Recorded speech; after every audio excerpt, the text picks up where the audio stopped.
நல்ல ஜில்லுன்னு ஒரு கிளைமேட்டுங்க. செம்ம ட்ரெஸ்லிங்காக இருந்தது. காற்று சூப்பராக அடிச்சிச்சு.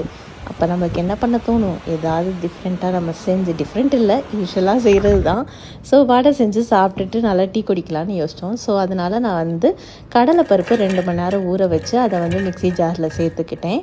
தண்ணி வடிச்சிட்டு சேர்த்துக்கோங்க. அதில் ஒரு 4 பல்லு பூண்டு, 1 இன்ச் இஞ்சி, அப்புறம் கருவேப்பிலை, அப்புறம் 1 ஸ்பூன் உங்களுக்கு ஜீரகம், மிளகு கிடையாது அது, ஜீரகம், அதுக்கப்புறம் சோம்பு. இதை போட்டு நல்லா பல்ஸ் மோடில் அரைச்சி, கொஞ்சம் ரொம்ப பேஸ்ட்டாக அரைக்காமல் கொஞ்சம் கோஸாக அரைச்சிக்கோங்க.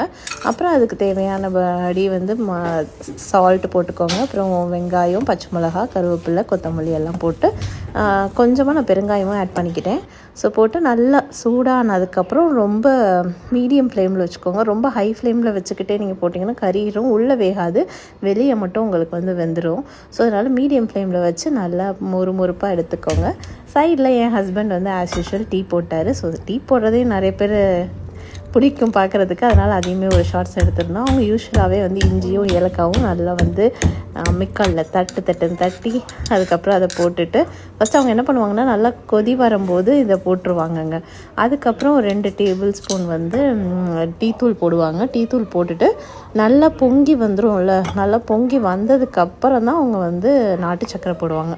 ஸோ நாங்கள் ரொம்ப வருஷமாகவே ஒயிட் சுகர் அவாய்ட் பண்ணிட்டனால நாட்டு சக்கரை தான் போடுவோம். பட் நீ நாட்டு சக்கரை ஃபஸ்ட்டே போட்டிங்கன்னா தெரிஞ்சிற மாதிரி ஆயிரும். ஸோ அதனால் நல்லா கொதிலாம் அதுக்கப்புறம் நீங்கள் நாட்டு சக்கரை போட்டிங்கன்னா உங்களுக்கு அது யூஸ்வலாக இருக்கிற மாதிரி தான் இருக்கும். So bye.